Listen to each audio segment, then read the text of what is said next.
Hello guys, alpang tayo. Syempre, ulam natin, bulang lang na kulitis. Nagpakululan tayo ng sa hindi nakakaalam, paluto ng kamatis. Nagpakululan tayo ng tubig ng kamatis, tapos tinalbog-talbog lang natin to. Meron tayong tuyo.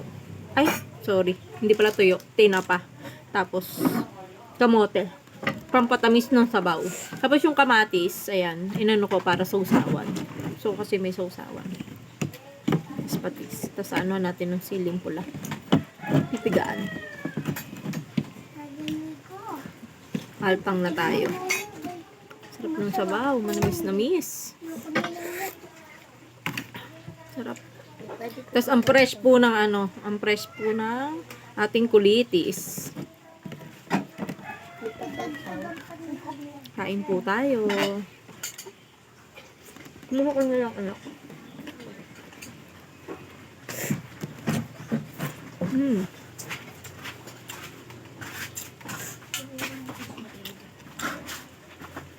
Lalakan ka.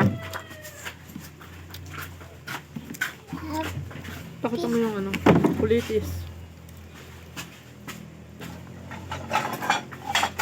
Ang ganda ng kulitis. Tapos meron kasi inanuhan ng ng pechay.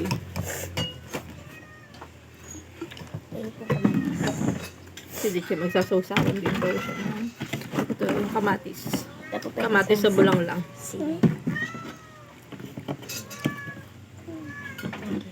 Kain tayo.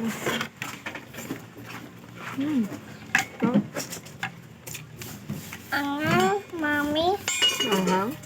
Ay, nagpila pala akong sili. Sorry. Bala lang kita ng kutsara.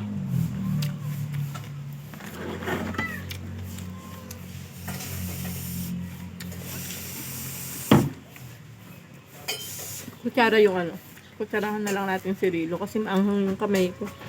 Nagpigil akong chili nga pala. Wala sa loob ko. Ayun na tayo. Sarap. Sarap.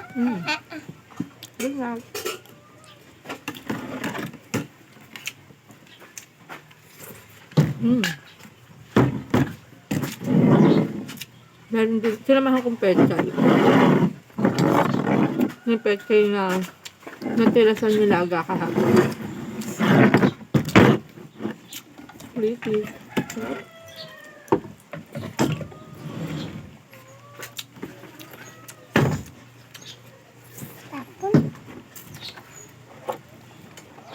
Mga ganitong bagong pitas.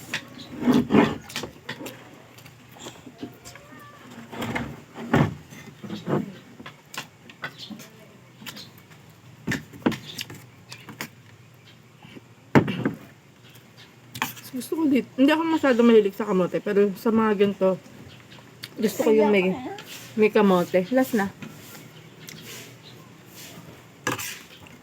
Kasi nga, manamis-namis yung sabaw. Sarap yung sabaw.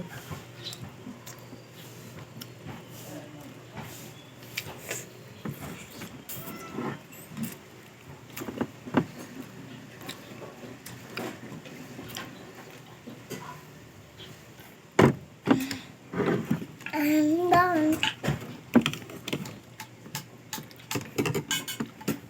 tayo.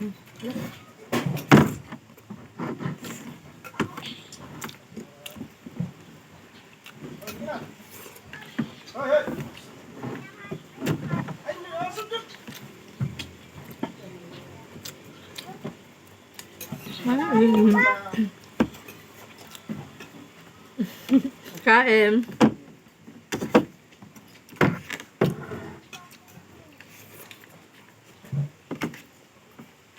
Hop.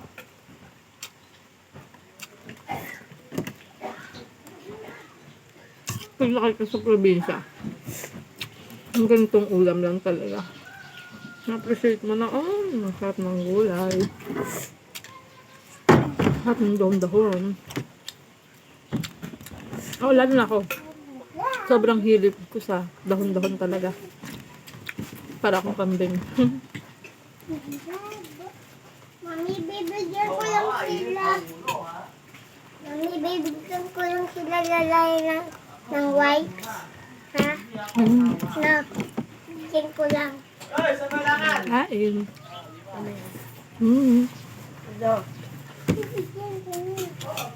Kain tayo.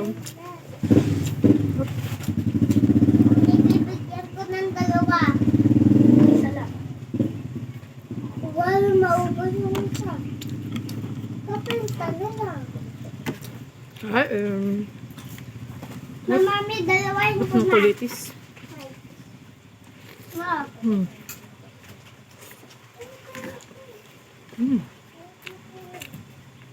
Kain na din po kayo. Lila. Ila, tawag ka.